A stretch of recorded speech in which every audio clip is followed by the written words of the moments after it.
With this, our next panel, AI powered pharma, focuses on the AI adoption challenges faced by pharmaceutical companies and the strategies that are being deployed to solve these.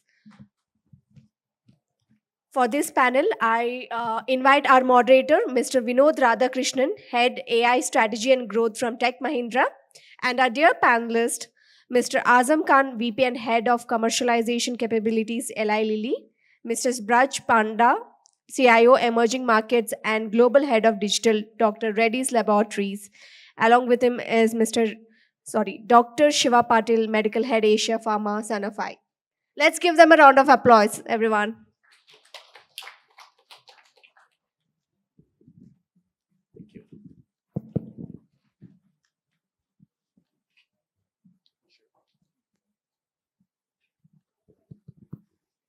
Good afternoon, all.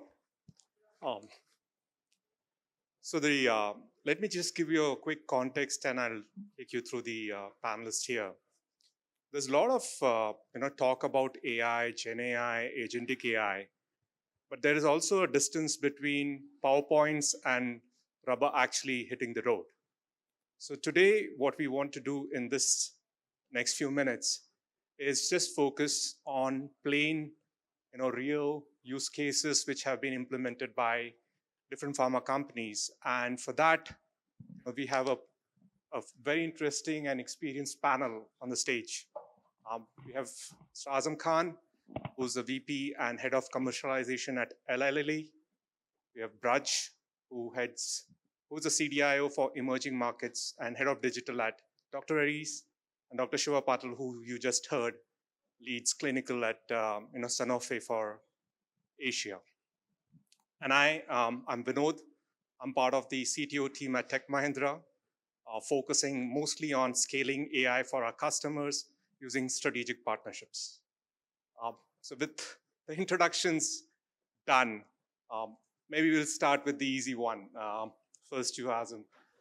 In the last 12 months, if there was this one use case on AI which you have implemented in the company, that has given you really an aha moment, what would that be? And we'll probably start with you and then over to Braj and Shiva. Sounds great. Well, thank you, and good afternoon, everyone. Yeah, I think AI has definitely changed the game for us in the last 12 to 18 months. I think we've seen quite a bit of acceleration across some real-world use cases. If I were going to spot one, it's really in the space of kind of synthesis of data. So we, as part of our commercialization capabilities organization, we run our market research out of India.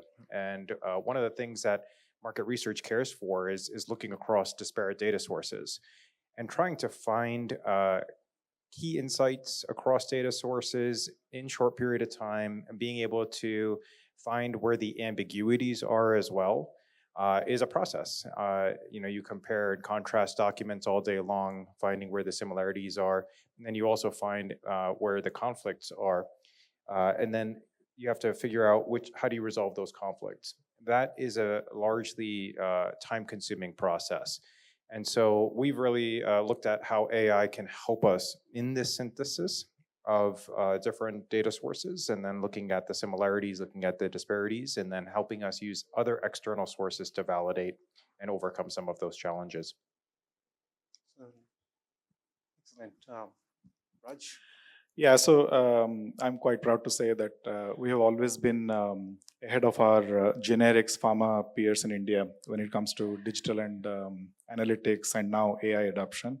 I think the aha moment really came in two different ways. One was in 24 we launched a drug called lenalidomide, which is a multiple myeloma cancer drug.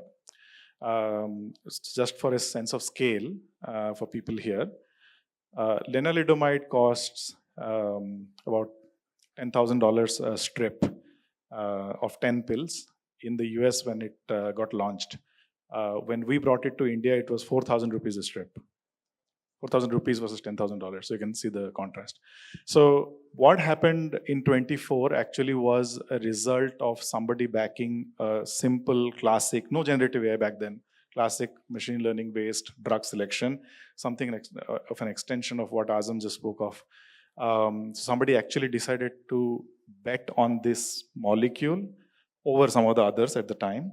And the result of that was actually came out 4.5 years later. So that was the aha moment. At the same time, and we're a pharma company, so the incidents in a plant, they're very like spillages or an equipment not working on time, or not the fluid viscosity of a solution, which is things that you've probably learned in physics.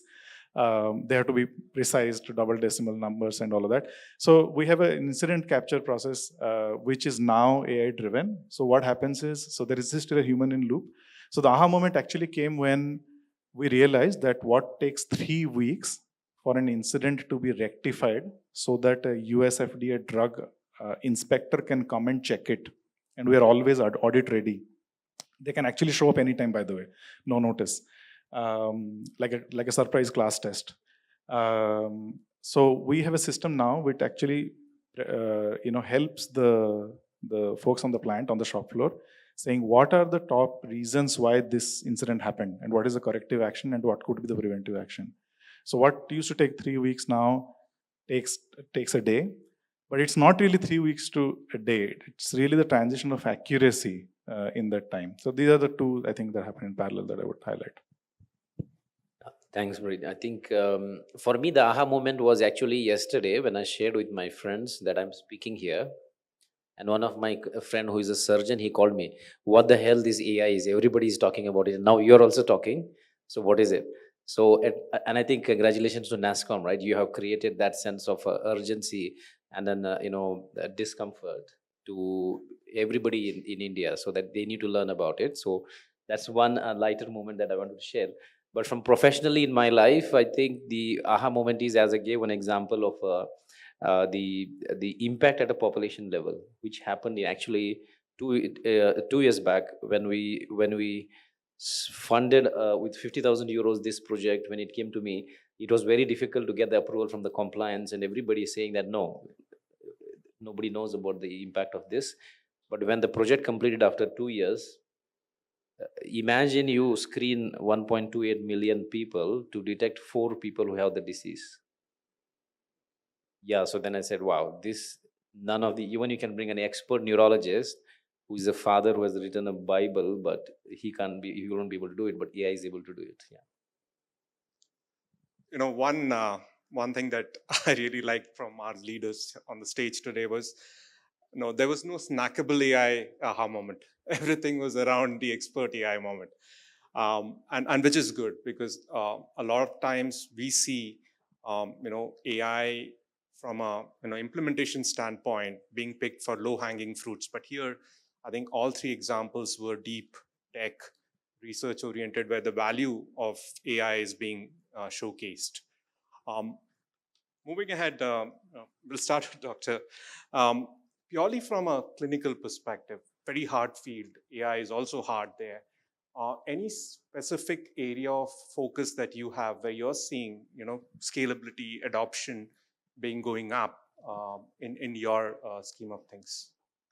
Yeah, I think I briefly touched upon this. Is the drug development. Basically, if you look at the adoption of AI is very rapid. In terms of earlier, what used to happen is that, I don't know how many of you are researchers, you first identify a receptor that potentially this is causing a disease, and you take like a 1 kilo of sand and you put on it something which binds to it, and then we used to take it for the development. It was exactly in a very rude way I'm saying it, but that's how the research was done earlier. But now it's the other way around.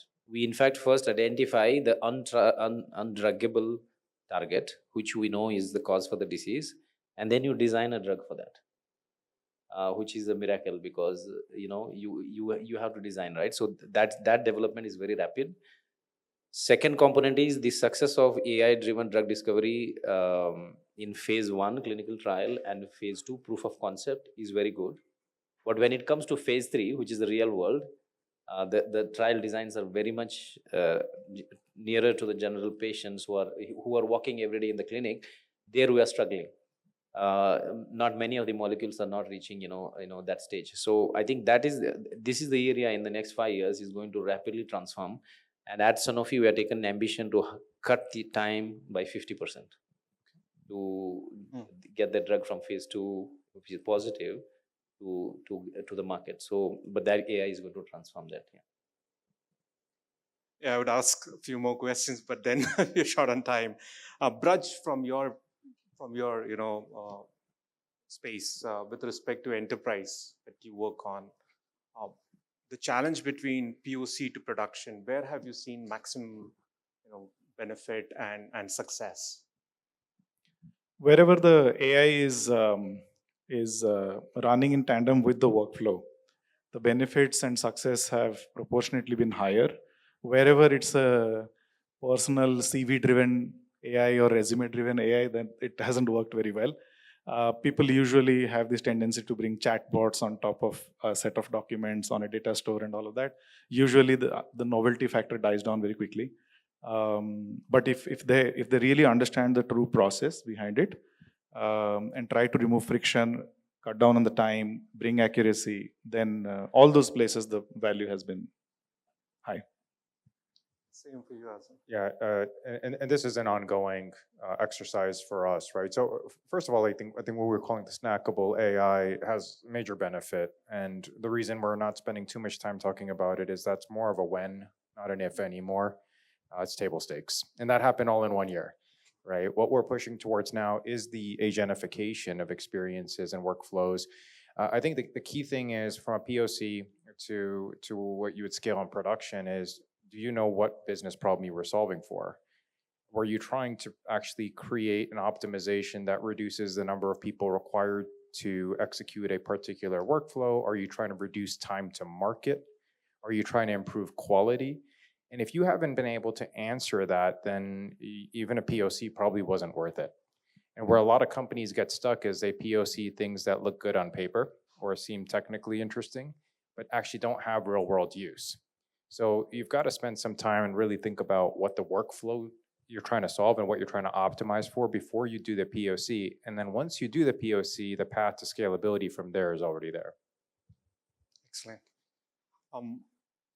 And this is where a lot of questions come around speed. So when you look at AI and AI projects and programs, and you work in the heavily regulated industry, how do you balance speed versus trust and safe and responsible AI together? I'd like to hear your thoughts about it. Yeah, sure. I'll start, and then I'll ask my colleagues to add on as well.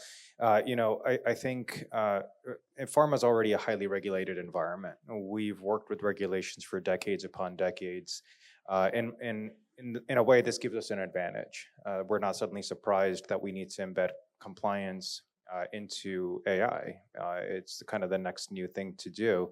The thing that we focus on is making sure that we have early and often contact with our compliance and regulatory teams, our medical teams, legal teams before we start embarking on a project, so that we can build that in as design controls, as opposed to bringing them in at the end as a quality check or a gate check, and having to revisit or redesign the whole thing if we missed something big. The second piece is that if you do this right, yes, you might add a little bit of time on the front end for development, but on the back end, you'll save a whole bunch of time when you get to deployment, because you've already gone through the process of ensuring that you've got your checks and balances in place. The final piece is just making sure that, like, AI is new. We are all learning as we go here. There isn't a spec document that comes alongside the next model launch that tells you, like, deterministically, here's how the model's going to operate. We're kind of experimenting as we go. And so if you think of your programs that are your technology programs as now like R&D vessels where you're actually researching and developing, then you have to care for things like, what are the side effects that might occur with anything that you deliver? What are the risks, and how do you mitigate it against those risks in a systematic way? Yeah, certainly the deterministic versus probabilistic world that we're living in, that is something you would also be facing as a challenge. Braj, your thoughts about the whole safe versus speed? Priority is very clear. we do not, and we did, by the way, we learned the hard way. So for 2 to 3 quarters, when we rolled out this program across the organization, there was this lot of enthusiasm. People were submitting ideas in the idea box, like left, right, and center. Most of them not really amounting to much. Then we had to pause and reflect, and then we said, we will not reward AI adoption. There is no metric for AI adoption. You did 2 things, you did 20 things, doesn't matter. Okay? We will not reward cost savings.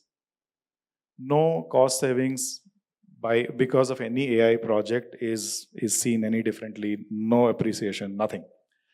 The first thing is compliant, because what we bring pills to people. If the pill doesn't reach the people, the patients, then there's no point you do AI or not. So the first is compliance.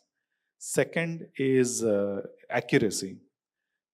If those 2 parameters are checked and the idea is doing well, as far as those 2 parameters are concerned, all other metrics are vanity metrics, we don't care about it. Very interesting. Yeah, I think this is a very, a very interesting topic in this time of the days, because there are actually many courses running now on responsible AI and ethics in the environment of AI.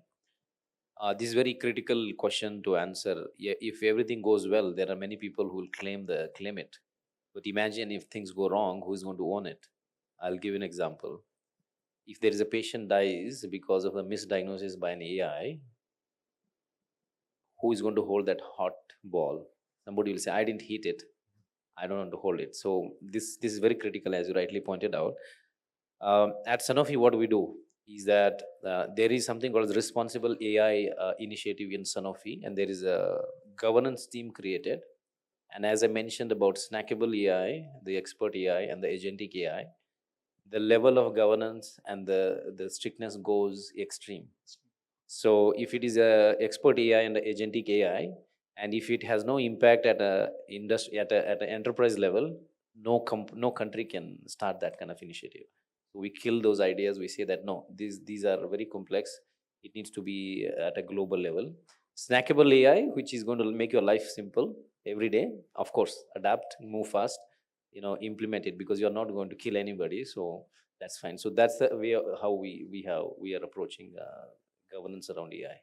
Very interesting. And do you foresee that at some point of time, be it India, globally, there would be this one standard coming up for pharma companies with respect to guardrailing around AI, or will it continue to be like, business specific, geo specific? What do you think? Sorano would help. Yeah, maybe. Yeah. I think each company is kind of on its own journey right now. I think there's some commonalities for sure, and we're arriving to some of the learnings independently. I do think that as we learn more about how these systems operate, best practices will emerge over time. And I think that forums like this actually assist in that, and that we need to continue to share and learn what are the common things that we all need to be caring about, that will ensure that our patients don't get hurt. I mean, that's really what it's all about.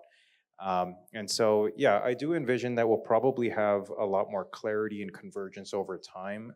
In present day, I'm not seeing the degree of kind of like standardized guidances just yet, but I hope to see that, and we really actually even participate in it, because there's a lot of learnings to share. I think Dr. Shiva presented a nice slide on the FDA EMA suggested 8-part framework. I like that. It's a good, nice synthesis. I personally believe pharma has a lot of guardrails already. I don't know if you would believe this when I say this. We sell a cream called Venusia. It's very popular. I don't know how many people you remember.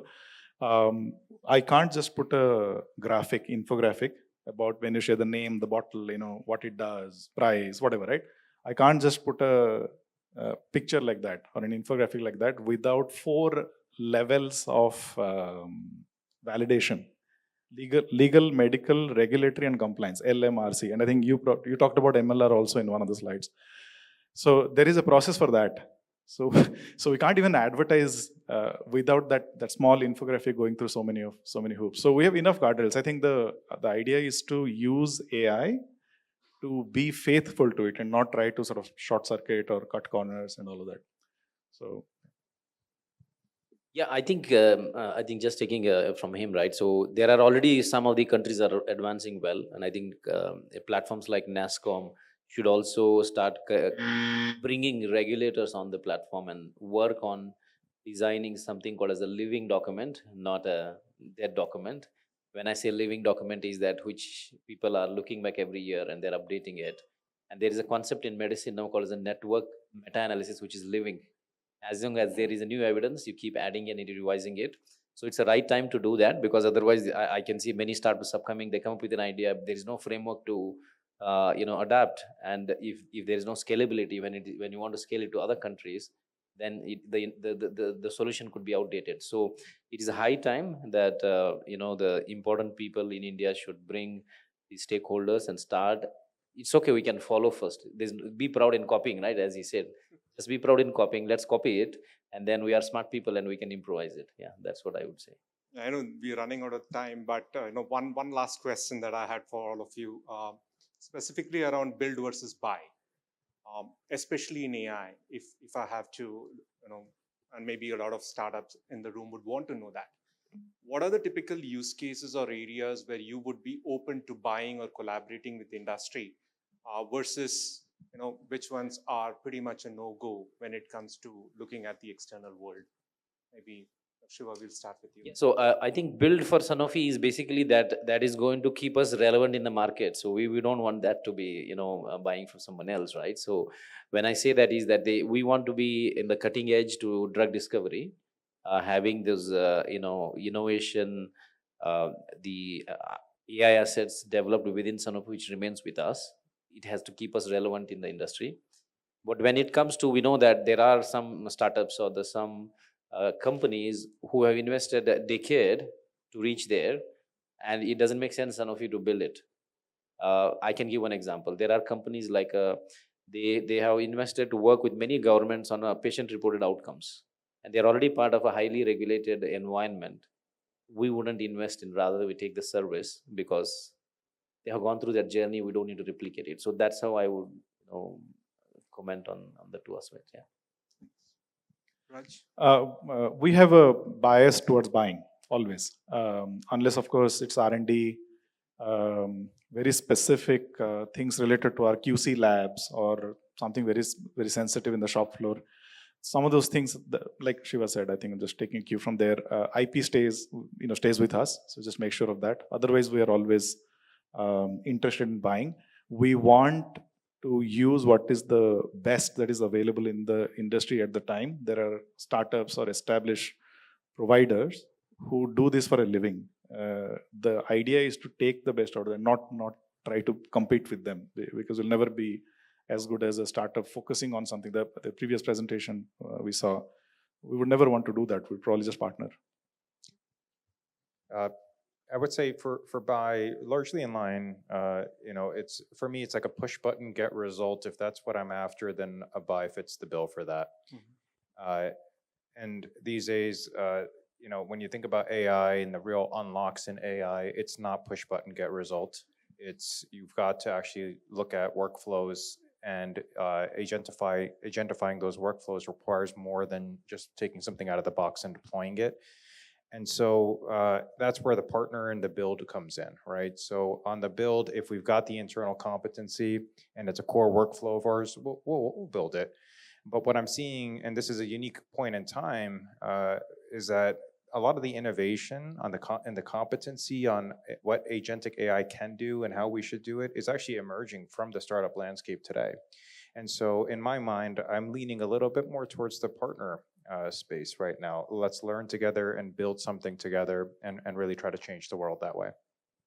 Excellent. I think what you said last meant everything, that there is an opportunity for everybody in this room to partner with large companies represented by the leaders here. But there is also a very clear thought that there is no silver bullet sitting right where AI can scale to the levels that are promised on a business case slides. And as Braj also mentioned, rewarding for AI needs to be looked at fairly more in a different lens. I hope you've gained some callouts and take home notes on scaling AI from the leaders here today. Thank you so much for your time, and thanks NASSCOM for the opportunity. Thank you, dear leaders, for such insightful discussion. I would like to invite Mr. Manish Dave, Business Director at Henkel, over to the stage to felicitate our speakers. Let's give him a round of applause, everyone. Come on.